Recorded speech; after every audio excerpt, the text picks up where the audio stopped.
सत्संग जी प्रेम से कहना, सत्संगत जब सत्संग में आते हैं तो हमें ऐसे ही सार गर्दिक शब्द सुनने को मिलते हैं जो वाकई हमारे जीवन को रिफ्लेक्ट करते हैं। एक जीवन की जो सार है वो हमारे सामने रखते हैं और जीवन की सार जो महापुरुषों संतों ने युगों युगों से बताया है कि वाकई ही सार कह लें, निचोड़ कह लें कि निचोड़ यही निकाला है कि इस दुनिया में, इस संसार तक ही सीमित रह के ये जीवन का सफ़र तय होता है। जो ये निराकार पारब्रह्म परमात्मा है, इससे नाता जोड़कर ही हमें ठहराव मिल सकता है।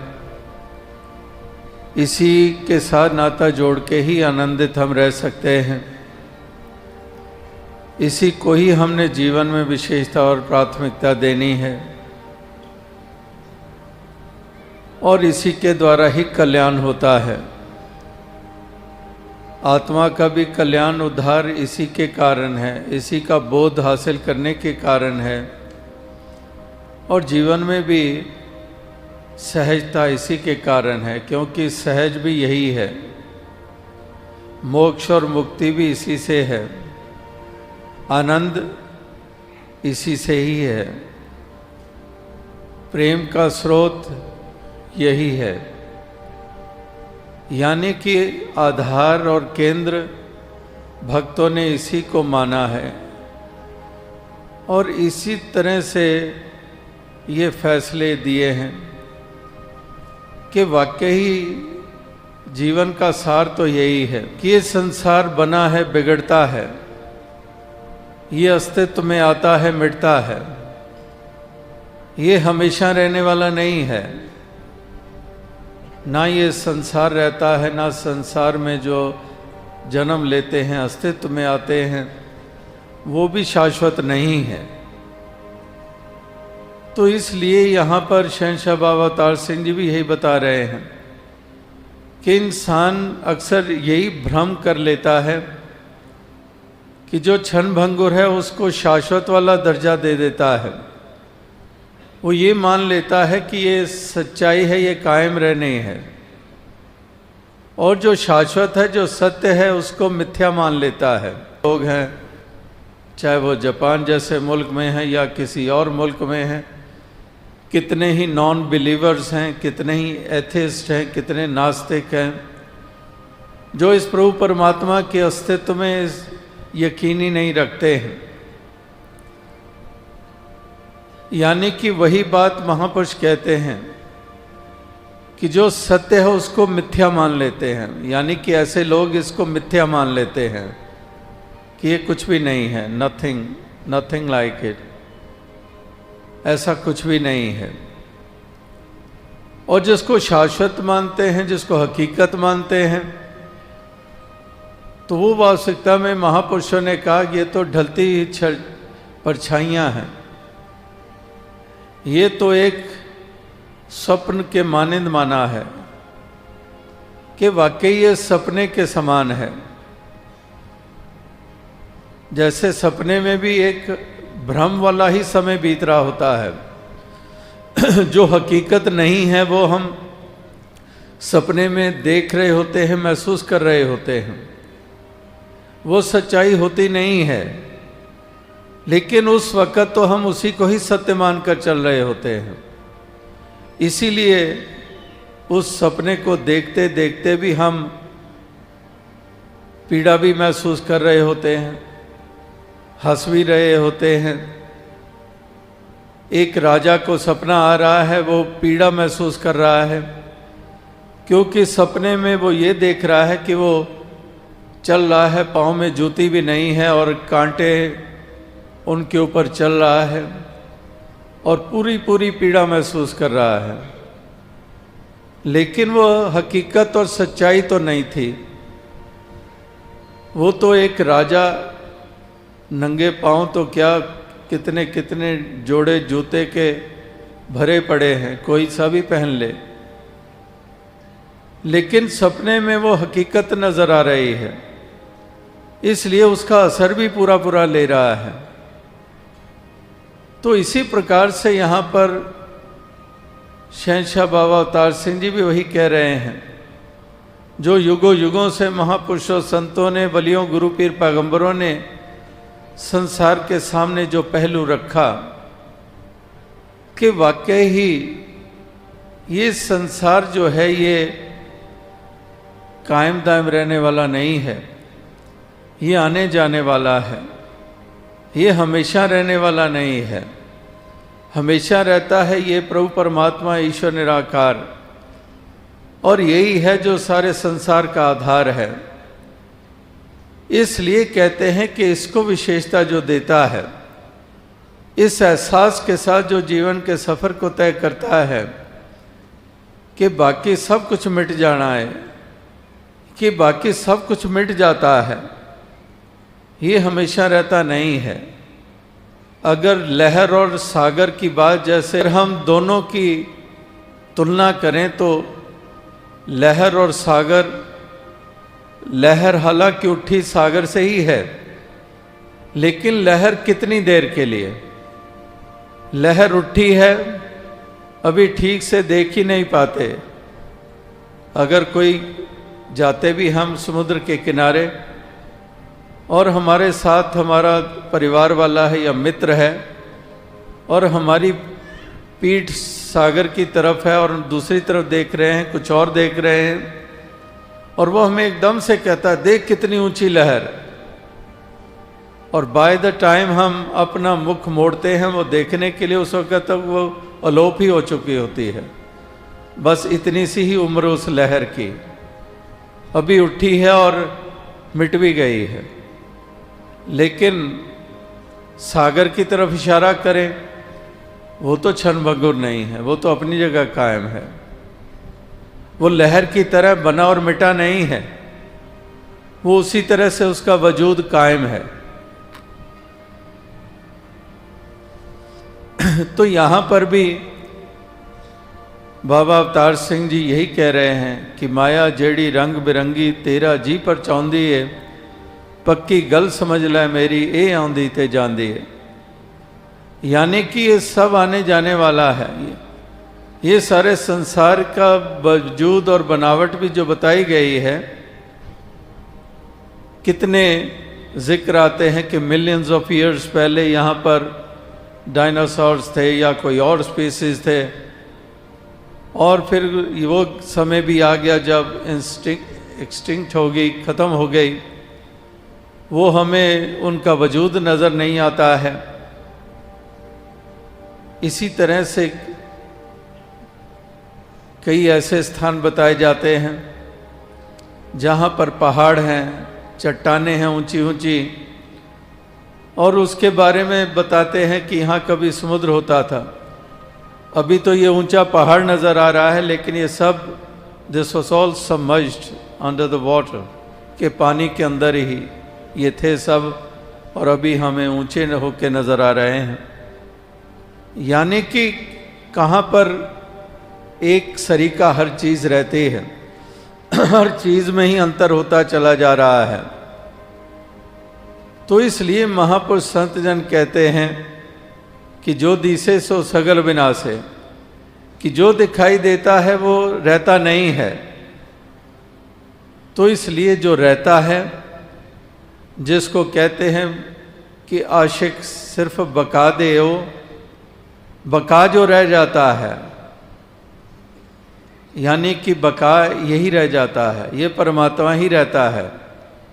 यही है जो कायम दायम रहता है, इसी के आशिक होते हैं। इसलिए दुनिया में उस कदर ग्रस्त नहीं होते हैं, और इसीलिए सुचेत करते हैं कि परछाइयों का ही पीछा करने वाले, जैसे वो मृग होता है वो भागता है और सोचता है कि ये जल है और जल की तरफ बढ़ रहा है, लेकिन दरअसल वो जल होता नहीं है, वो एक मिराज होता है। वो इस प्रकार से उसको महसूस हो रहा होता है, लेकिन वहाँ पर कोई पानी नहीं होता है, जल नहीं होता है। और जब तक उस जगह पर पहुँचता है वो पानी कहीं और आगे नज़र होना शुरू हो जाता है, और 4 कदम धरता है वो पानी और आगे नज़र होना शुरू हो जाता है। यानी कि वो एक हकीकत नहीं होती है, वो सच्चाई नहीं होती है। तो इस तरह से वो भ्रम में ही भागता रहता है। इसी तरह से महापुरुष संत जन भी कहते हैं कि संसार से अगर तू वो आस रख के बैठा हुआ है, जितना बढ़ता है वो और दूर हाथों से निकलता जाता है।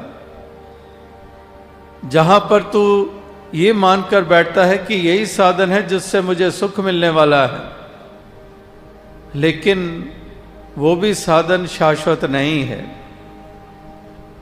वो भी कमती बढ़ती होता है, वो भी एक सरीका रहता नहीं है। तो जो एक रहता है, कायम दायम रहता है, इसी सच्चे साधन को अपनाने की बात कर रहे हैं। जो आज भी महापुरुषों ने कहा कि जे सुख को चाहे सदा तो शरण राम की ले, कि संसार सदा रहने वाला नहीं है। हमारे मित्र दोस्त सदा रहने वाले नहीं हैं, हमारा परिवार रिश्तेदारी हमेशा रहने वाले नहीं हैं, हमारी ताकत हमारी हुकूमत सदैव रहने वाली नहीं है। जिनको इंसान मानकर चलता है कि ये हुकूमत है तो बस पूरा ही आनंद और सुख है, लेकिन वो हुकूमत ही नहीं रहती तो सुख उसके साथ ही चला गया, आनंद उसके साथ ही चला गया। ये मित्र है, ये दोस्त है, ये रिश्तेदार है, वो भी किस तरह से आंखें फेर लेते हैं, किस तरह से गर्ज के ऊपर आधारित वो रिश्ते बने हुए हैं। वो गर्ज या हालात, इस माया के 3 नाम परसु परसा परस राम, वो सब उसी तरह से ही अपना असर रखते हैं, एक जैसा नहीं है। यानी कि हर चीज़ जो है दुनिया की, उसमें यही सिलसिले हैं जो हमें देखने को मिलते हैं। इसीलिए महापुरुषों ने पहले भी यही कहा है कि जगत की झुकी देखी प्रीत, अपने ही सुख को सब लागत क्या दारा क्या मीत। कि वाकई वही गरज कि अपने ही सुख को सब, बस मुझे वो मिल जाना चाहिए, और चाहे मेरा सका भाई क्यों ना हो, बहन ही क्यों ना हो, पिता ही क्यों ना हो, माता ही क्यों ना हो, लेकिन मुझे मिल जाना चाहिए। इनको ना मिले कोई बात नहीं। वही बात कि अपने ही सुख को सब लागत क्या दारा क्या मीत, जगत में झूठी देखी प्रीत। तो इस प्रकार से ये संसार में महापुरुषों ने जो बार बार इंसान को ध्यान दिलाने के प्रयास किए हैं, वही बात जो बाबा अवतार सिंह जी साधारण शब्दों का इस्तेमाल करके जो कह रहे हैं, जो माया रंग बिरंगी तेरा जी परचांदी है, वही मृग की तरह कि मृग भी भागता है, उसको भी कुछ वो ललचा रहा है, वो भरमा रहा है। तेरा जी परचांदी है, पक्की गल समझ ले मेरी, ए आंदी ते जांदी है।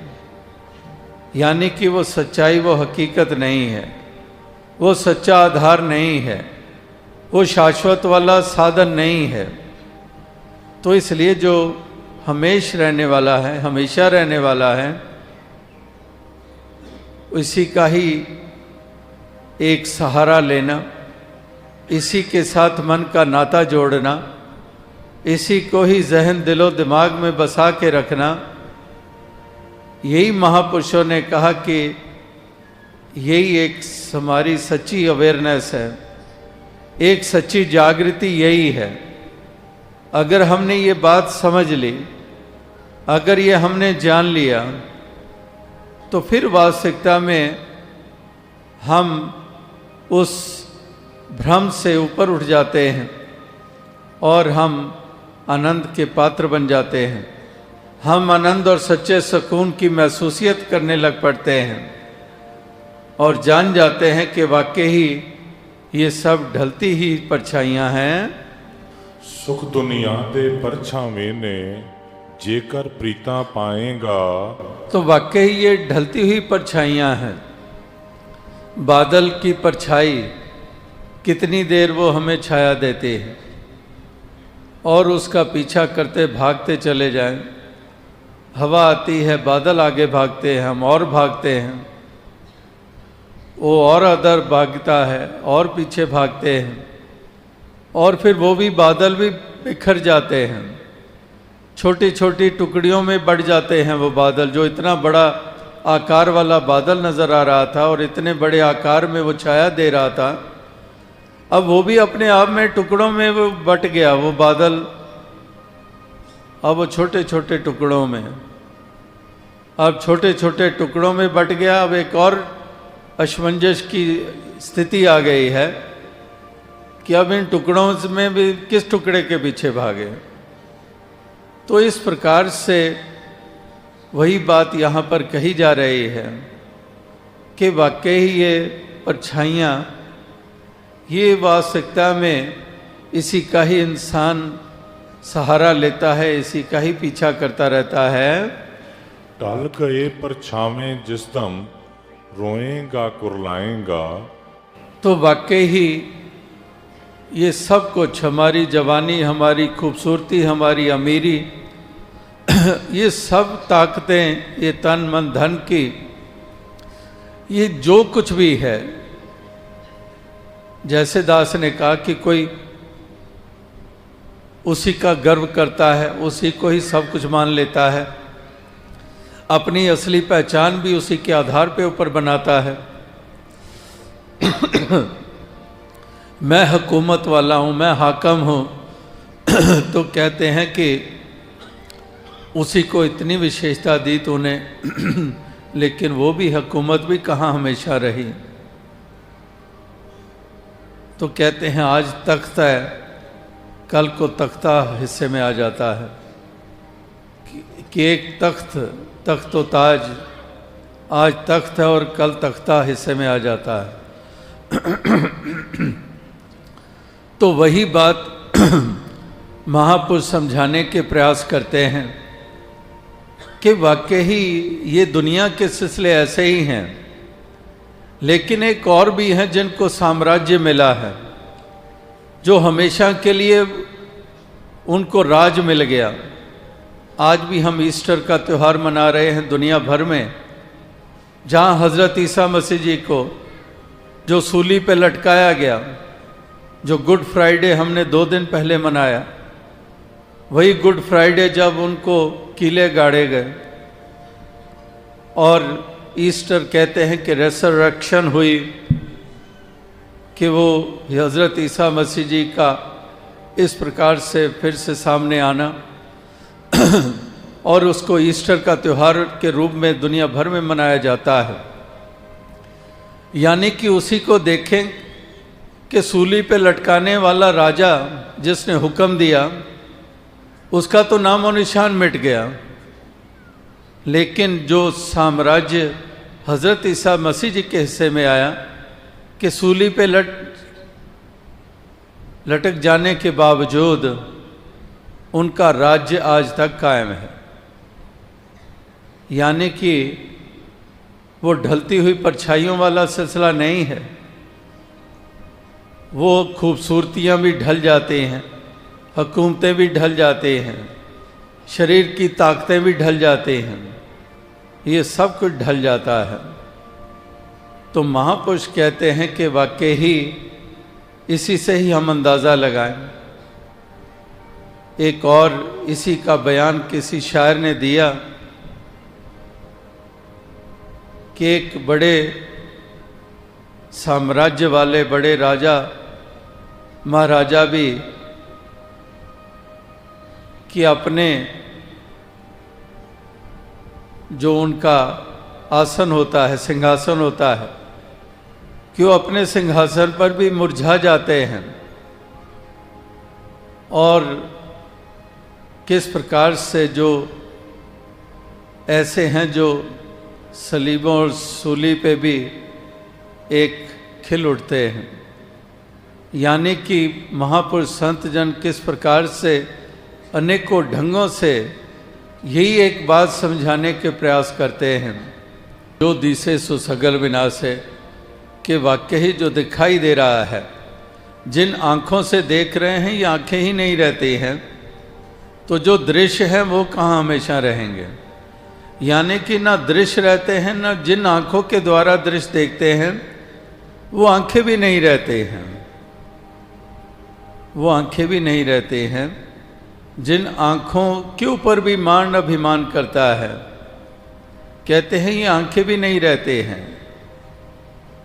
तो इस तरह से कभी जो फरीद जी जैसे महापुरुषों ने, सूफी संतों ने भी जो कहा है कि वाकई ही ये आंखें भी जिन लोयण जग मोया से लोयण में डिठ, कज्जल रेख ना सेंधिया से पंखी सुए बहेट, कि जिन ऐसी कोमल आंखें जिन जो काजल की रेखा भी नहीं सहन कर सकती, इतनी कोमल सी आंखों ने कितनों को मतवाला किया, कितनों को मोह लिया। ऐसी आंखें जिन लोयण जग मोहया, मोह लिया जग को, से लोयण में डिठ, कि उन आँखों को मैंने देखा है जो कज्जल रेख ना सहन दिया, जो काजल की रेखा तक नहीं सहन सकती कर सकते, से पंखी सुए बहेट, कि वहाँ तो कह रहे हैं कि अब वो शरीर मौन पड़ा हुआ है, एक लाश सी पड़ी हुई है, और वही आँखों के ऊपर परिंदा, और वहाँ पर ही परिंदा अपने बच्चे अंडे दे रहा है। तो कहने का भाव क्या है, यानी कि बाकी सब कुछ जर्जर सा हो जाता है। जो आज हमें बहुत विशेष करके महसूस हो रहा होता है, उसको कितनी हम विशेषता प्राथमिकताएं देते हैं, और इतनी प्राथमिकताएं देते हैं कि इस मालिक खालिक को ही विसार देते हैं। पहले भी महापुरुष जिक्र कर रहे थे कि दातार और एक दाते, एक जो दातार है और एक जो दातें देता है। जैसे वो शायर ने भी कहा है कि ख्याल रिज़्क है राज़क का कुछ ख्याल नहीं, कि रिज़्क का ख्याल है राज़क का ख्याल नहीं है। इसी तरह से महापुरुष अक्सर यही ध्यान दिलाते हैं कि जो दाता है इसकी तरफ ध्यान नहीं जाता है, दातों में ही इतने उलझ जाते हैं। जो आज भी महापुरुषों ने जिक्र किया, और बहुत बरस पहले बाबा गुरबचन सिंह जी की हाज़िरी में ही महापुरुष संगत में ही सुना रहे थे, कह रहे थे कि बड़ा टीवी टेलीविज़न चले यहाँ पर, हालांकि इतने प्रोग्राम नहीं भी आते थे, और टेलीविज़न जो बाज़ार में आए लोगों ने लेने शुरू किए, तो वो महापुरुष कहने लगा कि मेरे बच्चे मेरी जान खा गए कि टीवी लेके आओ, टीवी लेके आओ, वो नहीं लाए, बाकियों के घरों में आ गया है, हमारे घर नहीं आया है। तो कहते वो टीवी आ गया, अब टीवी आ गया, जिस साथ संगत से अरदास की, प्रार्थना की और कृपा हुई, टीवी आ गया। अब टीवी ने इतना उलझा दिया कि हम उस संगत तक ही नहीं पहुंच पा रहे हैं, हम वहीं पर ही चिपके रहते हैं। यानी कि जहाँ कह भी रहा है कि साथ संगत की कृपा हुई है, और जहाँ से कृपा हुई है वहाँ तक भी पहुँचना दुश्वार हो गया है, क्योंकि जो मिला है वही इतना प्रभावशाली हो गया कि उसी में ही गलतान हो गए। तो इस तरह से साधारण साधारण मिसालें देकर महापुरुष संत जन यही कुछ समझाने के प्रयास करते हैं। अकलों अन्ना मूर्ख बंदा जो इस दामत वाला है, तो वाकई ही उसी को ही अंधापन कहा गया है। जो दास ने पहले बात कही कि जो झूठ को सच करके मान रहा है और सत्य को मिथ्या मानकर चल रहा है, वही एक प्रकार का अंधापन ही है, कि वो अंधापन ही है। क्योंकि हकीकत और सच्चाई नहीं देख रहा है। वो एक अज्ञानता और भ्रम के ऊपर आधारित ही उसकी दृष्टि बनी हुई है। तो इसलिए उसको मूर्ख भी कह देते हैं, उसको अंधा भी कह देते हैं। तो इस तरह से ये संसार की हालत का बयान किया जा रहा है कि ऐसी मूर्खता, ऐसा अंधापन ये लगातार संसार में देखने को मिलता है। हालांकि ये आंखें हैं, दृष्टि, ये वाली आंखें जो चेहरे पे लगी हुई हैं, ये आंखें हैं, लेकिन आंखें होने के बावजूद अंधापन है, क्योंकि जो असल में आंखें हैं वो नहीं है। और उधर सूरदास के पास ये आंखें नहीं हैं। ये हरा पीला लाल सुंदरता, ये पहाड़, कुदरत, कायनात, ये नज़ारे सुंदर नहीं देख पा रहे हैं, वो आंखें नहीं हैं सूरदास के पास। लेकिन जो आंखें हैं वो सच्चाई देख रही हैं, वो हकीकत देख रही हैं। तो आओ साथ संगत, अंधापन क्या है, असली नज़र क्या है, मृतक कौन है और जीवित कौन है, ये सब महापुरुषों ने परिभाषाएं बताई हैं। और यहाँ पर भी उसी परिभाषा के अनुसार ही बताया जा रहा है कि वाकई ही अंधापन यही है जो इंसान की अवस्था है। इंसान किस दृष्टि से देखता है, इंसान की प्राथमिकताएं क्या है, इंसान किस चीज़ को विशेषता देता है, तो वहीं पर ही ये साबित होता है कि आँखों वाला है ये या फिर अभी भी अंधकार ही छाया हुआ है। तो इस तरह से ये महापुरुष संत जन यही इंसानों को युगों युगों से संदेश और पैगाम ये देते आ रहे हैं कि वाकई जो सहजता हमारे जीवन में आनी है वो इसी शाश्वत के कारण आनी है, इसी का आधार लेने से ही होना है ये संभव। तभी ये सब्र और संतोष भी हमारे जीवन में आना है, क्योंकि इसी को ही हम विशेषता देते हैं।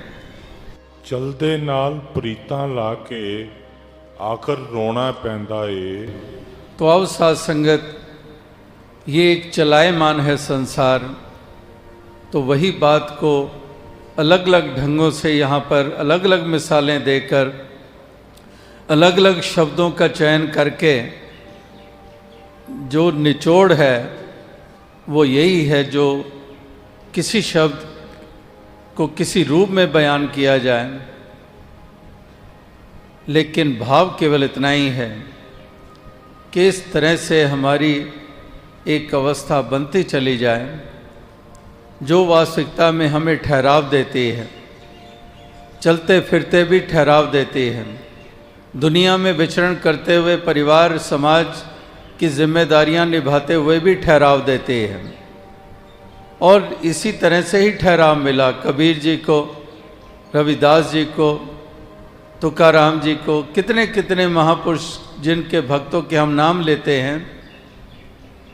जीवन उनका भी चलायमान था, यानी कि जिम्मेदारियां वो भी निभा रहे थे, वो पारिवारिक सामाजिक जिम्मेदारियां निभ रही थी, लेकिन उस चलने के बावजूद फिर भी ठहराव था। तो इस तरह से ये ठहराव जीवन में आता है इसी ठहरे हुए के कारण कि तमाम हमारे कर्म भी हो रहे हैं, जिम्मेदारियां भी निभ रही हैं, मेहनत मुशक्क़त भी हो रही है, जीवन में उतार चढ़ाव भी आ रहे हैं, लेकिन उसके बावजूद एक ठहराव मिला हुआ है। तो इस तरह का ठहराव जीवन में तभी आता है जो ठहरा हुआ है उसी का आधार ले लेते हैं। जब उसी को ही हम विशेषता देते हैं कदम कदम के ऊपर, तो हमारी जीवन में ठहराव आता है, हमारे मन को वही ठहराव मिलता है और हमारे जीवन में वो सहजता आती है। तो वही बात कि रेत जैसे होती है मुट्ठी में बांधी हुई और कैसे वो रेत सरक जाती है मुट्ठी में से, इसी प्रकार से एक एक श्वास हमारा हाथों से निकलता जाता है। इस तरह से हर चीज़ और वही बात जो माटी कोड़ा माटी जोड़ा माटी के असवार हच खेड़ फिर माटी होई पैंदी पाँव पसार कि वाकई ही सब मट्टी ही है और मट्टी विच मिल जाना। खाकी खाक स्यों रल जाना तू कदे ताहों से आना, कि एक खाक की पुतला जो है वो खाक में मिल जाता है। खाकी खाक स्यों रल जाना तू कदे ताहों से आना, कि ये सूझबूझ कब तुझे आएगी, ये समझ तुझे कब आएगी, ये हकीकत तब तू समझेगा। तो इस तरह से यहाँ पर भी यही समझाने का प्रयास कि खाकी खाक स्यों रल जाना तू कदे ताहों से आना। हंस खेड़ फिर माटी होई और पैंदी पाँव पसार माटी कोड़ा माटी जोड़ा माटी के असवार, कि सब कुछ ही मट्टी तो बताया है, एक खाक ही बताया है। तो इसलिए ये हकीकत अगर ध्यान में रहती है, ये सच्चाई का एहसास अगर रहता है, तो ना अहम के शिकार होते हैं और ना इसमें गलतान होते हैं, ना इन सभी चीज़ों में खचित होते हैं। वो न्यारापन बना रहता है, वो जल में कमल के फूल मानिंद वो अवस्था रहती है कि जल में रहकर जल से न्यारा, कि साधु रह के दुनिया अंदर वांग कमल दे न्यारा रहे, कि कमल के मानिंद वो जल में रहकर भी जल से न्यारा है। तो यही न्यारापन ये महापुरुष संत जन ही संसार में दर्शाते हैं कि किस प्रकार से वो इससे न्यारे रहते हैं। ये प्राप्त होना, कुछ खो जाना, यश मिल जाना या अपयश प्राप्त हो जाना, तो उस सभी चीज़ों में से गुजरते हुए वो अपनी अवस्था को सहज जो बनाए रखते हैं, वाकई उनकी कितनी महानता होती है। जो नर दुख में दुख नहीं माने, सुख स्नेह और पहने जाके कंचन माटी माने, कि ना एक निंदा का असर ना यश का असर। जे लोग सलाहें ता तेरी उपमा, जे निंदेता छोड़ ना जाए। कि इस प्रकार से श्लाघा होती है तो आपे से बाहर नहीं हो जाता है, अभिमान में नहीं आ जाता है, अहंकार में नहीं आ जाता है, इतना फूल नहीं जाता है कि दूसरों को नीची दृष्टि से देखने लग पड़े। जे लोग सलाहें अगर श्लाघा हो रही है उसका भी असर नहीं ग्रहण करता है, क्योंकि वो श्लाघा ये जानता है कि प्रभु की ही है, कि मालिक की ही है, इसी की ही कृपा है, मेरा तो कोई वजूद ही नहीं है, मेरा तो कोई अस्तित्व ही नहीं है। तो इसलिए श्लाघा है उसका भी असर नहीं करता है। यश हो रहा है, प्रेज हो रही है, तो उस प्रेज को प्राप्त करके भी किसी भ्रम में नहीं आ जाता है, उसमें कर्ता भाव नहीं आ जाता, अभिमानी नहीं बन जाता है। जे लोग सलाहें ता तेरी उपमा, जे निंदेता छोड़ ना जाए। अगर कोई निंदा करता है तो इतना मायूस भी नहीं हो जाता है और कहीं घर बैठ जाए कि मेरी तो निंदा हो रही है, वो बैठ नहीं जाता है, वो उसके अपने कदम वो चलते ही रहते हैं, क्योंकि दुख और सुख से भी ऊपर है, यश और अपयश से भी ऊपर है।